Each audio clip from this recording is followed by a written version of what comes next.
Top of the morning, man. Top of the morning. You know who it is. Who it should be, man. AKA J Cass. Better known now as who? You see what it says.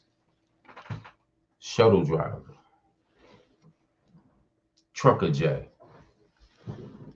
Let's get into it, man. It's sad, us as black people, we can't have nothing, man. This is the grand opening of the Marathon Burger in Long Beach, California, in honor of Nick. Star-studded affair. Stevie Wonder pulled up. Big Boy pulled up. Snoop Dogg pulled up. Black Sam was there, Nip's brother. I think the father was there. Thank God, and I hope that Nipsey's kids wasn't there. Y'all decided to shoot it up, fam? Like, make this make sense, man. But let's just get into it, man. I ain't even gonna run my mouth. I want the details too. You heard? So let's get to it.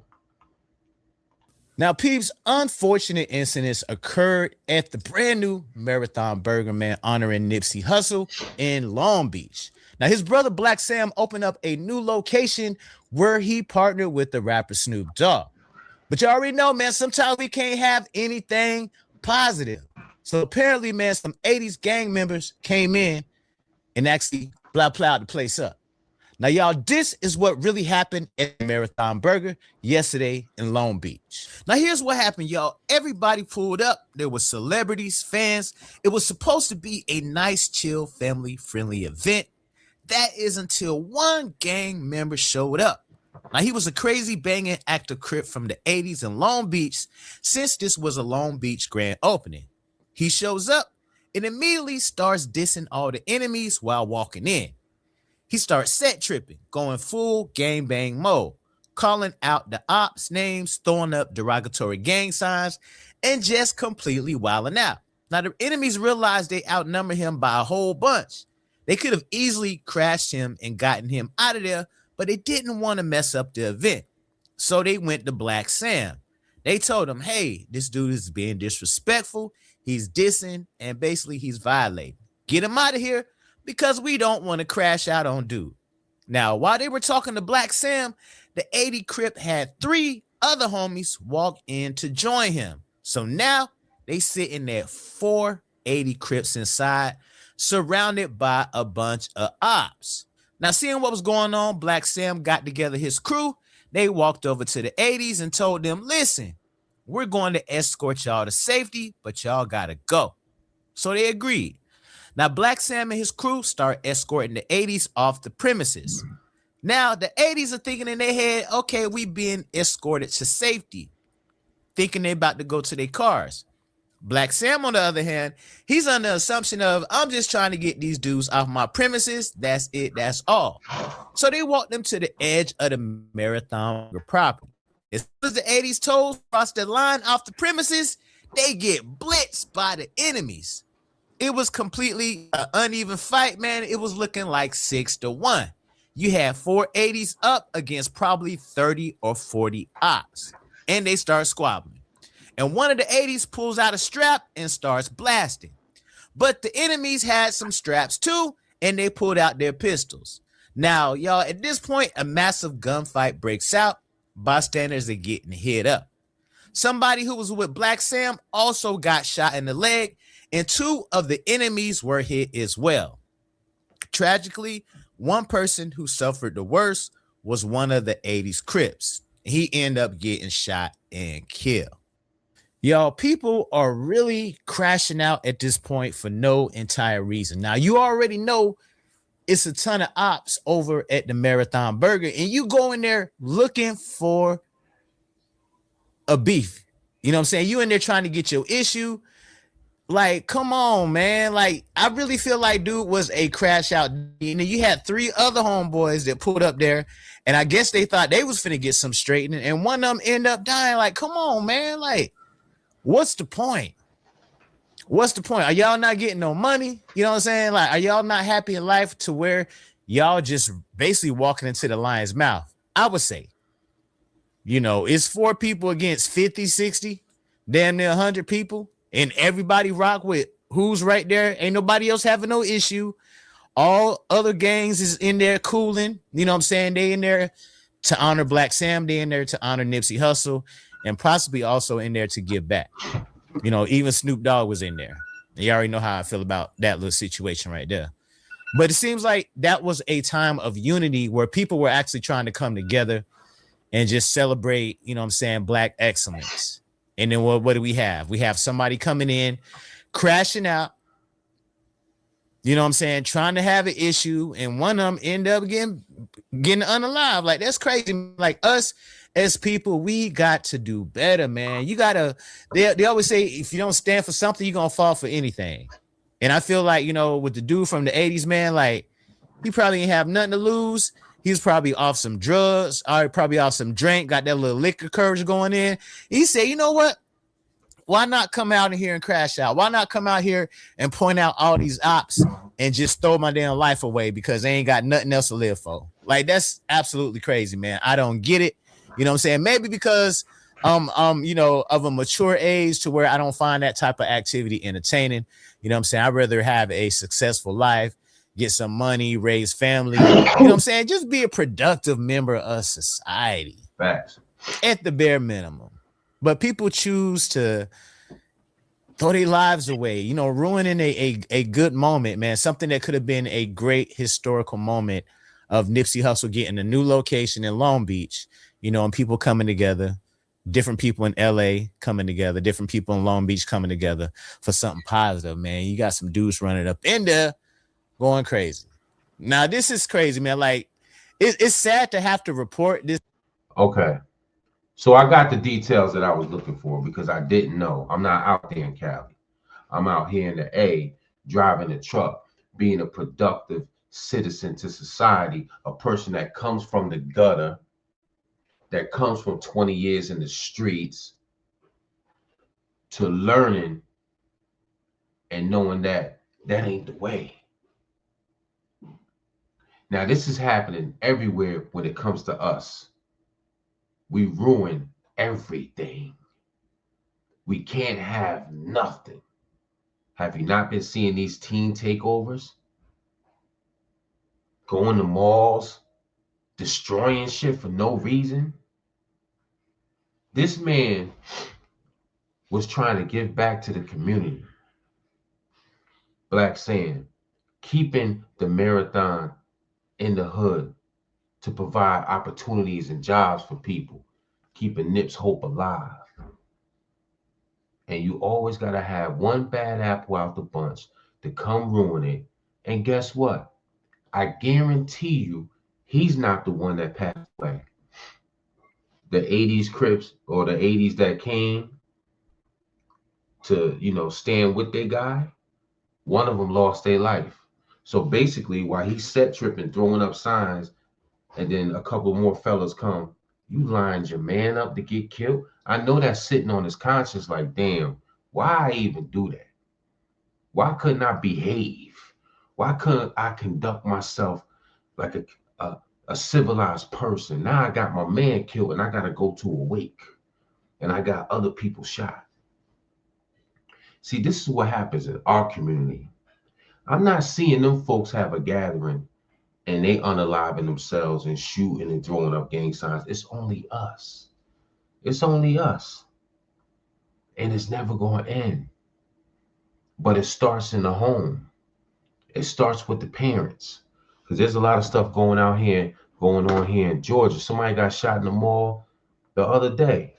Let me see. Let me see if I can pull this up. Mall.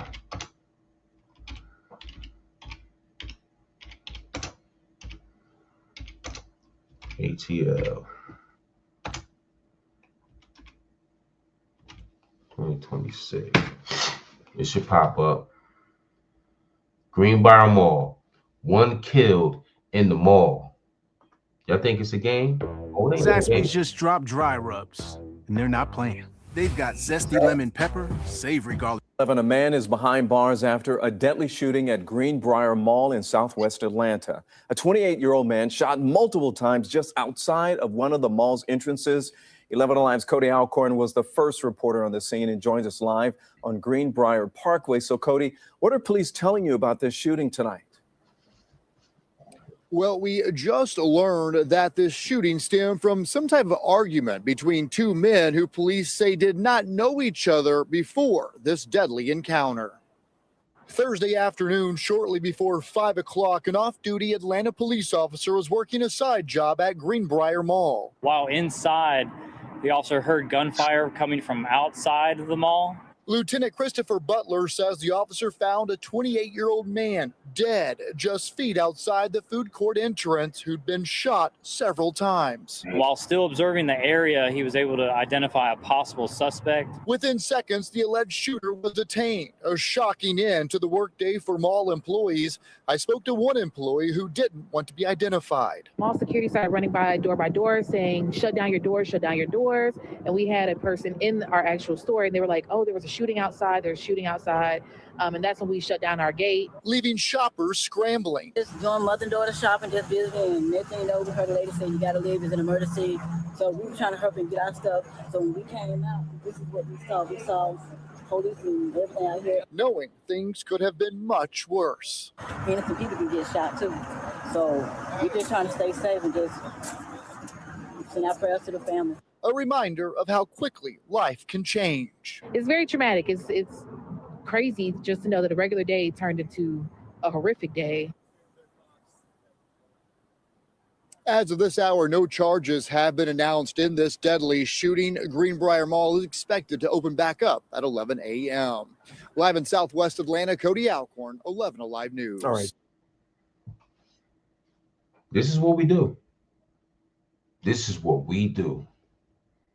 I have yet to turn the news on and see white folks, white teenagers shooting each other at mall entrances, going doing teen takeovers in malls.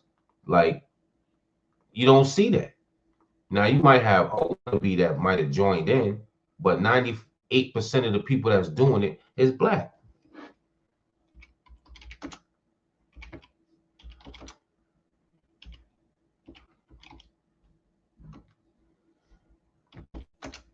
Watch this.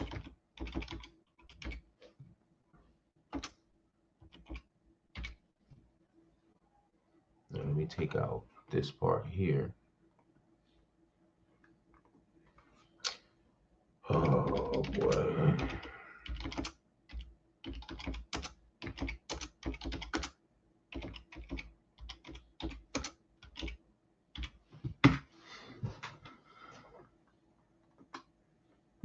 Cobb County leaders say they're ready to respond if another teen takeover happens this weekend. 17 people, adults and teens, face charges in the takeover at the Battery this past weekend. Fox 5's Eric Perry joins us now with more. Eric? Yeah, Russ, Courtney, I'm told another teen takeover has been floating around for this Saturday at Cumberland Mall. Well, that might not happen there as Cumberland Mall has put a curfew in effect for Saturday. Teen trouble at the Battery in Cobb County over the weekend as over 100 teens took to the space in what was being promoted as a teen takeover. Cobb PD was tracking the event and had briefed me on it prior to the event happening, which is why we were able to respond and have the presence that we had. Cobb County Commissioner Eric Allen represents the area. He says the swift response was because they were ready. Our cameras were there as a sea of lights flooded that area. Cobb County Police confirm 8 adults face charges of inciting a riot, obstruction, and loitering. 2 juveniles were arrested on gun and drug charges. 7 other juveniles face theft, loitering, obstruction, and hit and run charges. We did not come in and try to shut anything down. We just were there to make sure that there was order, there was safety. And once those things became into question, our, Cobb Police, Smyrna Police, Georgia State Patrol, Cobb Sheriff's Office all coordinated and made sure they restored order. Okay. They might have stopped that. I think that's the one they was able to stop. But, it gets worse. Because there was one where they tore some shit up. Where was this at? The Battery, man.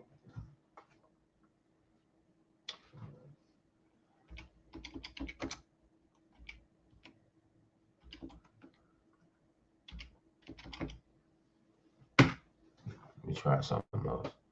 Because I know I've seen destruction. Is this one it?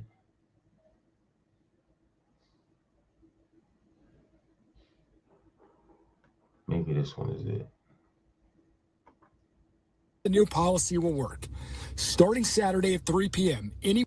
Nah, that's the curfew. I want you to see the madness. She was out walking her dog when things escalated further. When I heard gun and I saw people fighting, I just took off running, and so did everybody else. So it's kind of created a stampede. I saw people falling.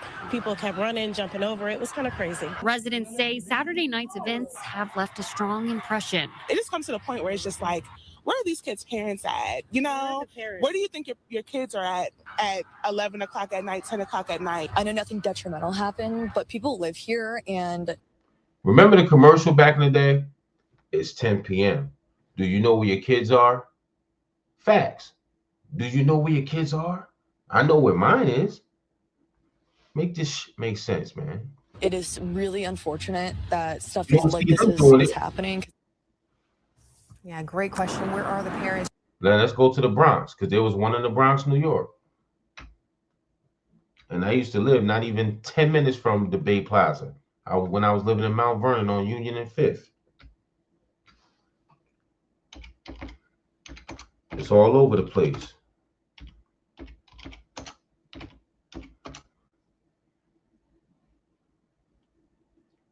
Bay Plaza. Bronx.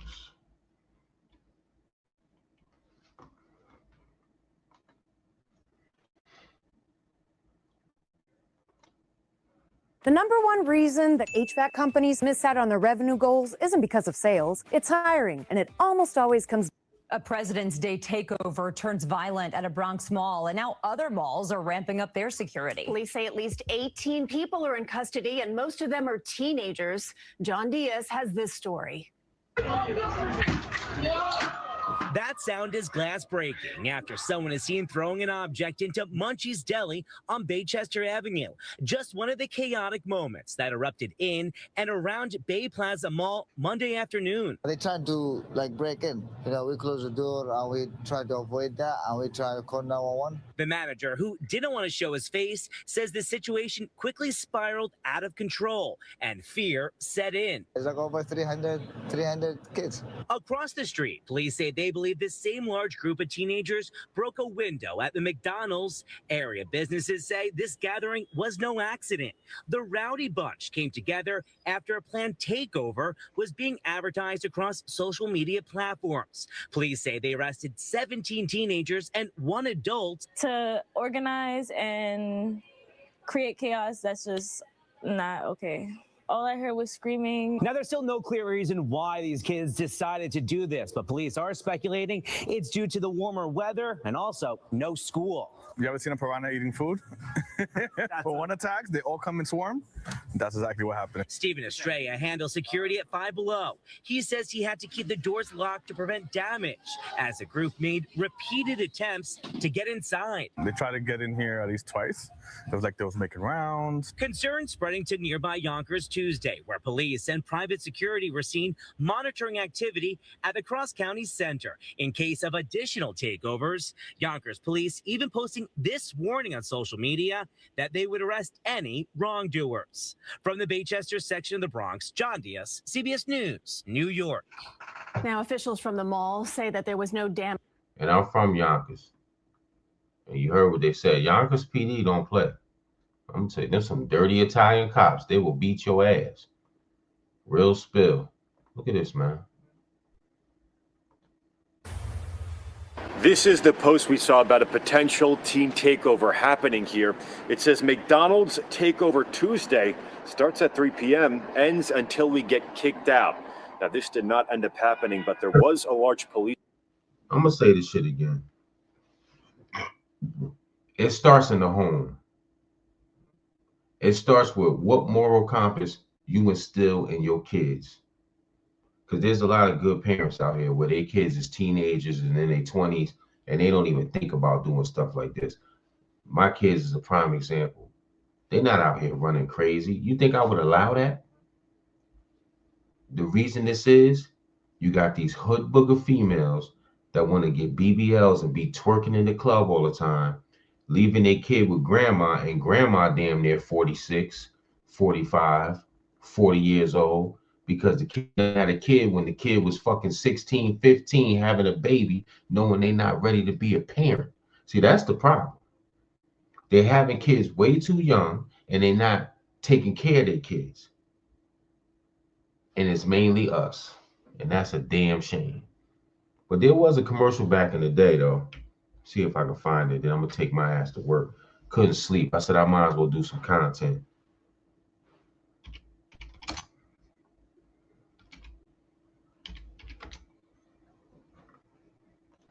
This commercial was very famous back in the day. Our most signature phrase. It's 10 p.m. Do you know where your children are? I think we have the most recognizable tagline in New York television history. It's 10 p.m. Do you know where your children are? Anyone who ever watched News at 10 on Channel 5 will remember it because of that statement. It's 10 p.m. Do you know where your children are? Through the years, there's been confusion over who actually coined the phrase. A woman called me one day and she said, why don't you ask the question of your people just before you begin your program? It's 10 o'clock. Do you know where your children are? There's none of that no more. There's no more, it's 10 p.m. Do you know where your children are? It ain't none of that. You've worked hard as a small business owner. That don't exist no more. It's oblivious. It disappeared. So ask yourself, Black parents across the United States, it's 10 p.m. Do you know where your children are? I know where mine are. And I'm out. I got to get in the big rig. Y'all be safe, man. Do something constructive with yourself, Black man, instead of terrorizing the community. 100. I'm gone.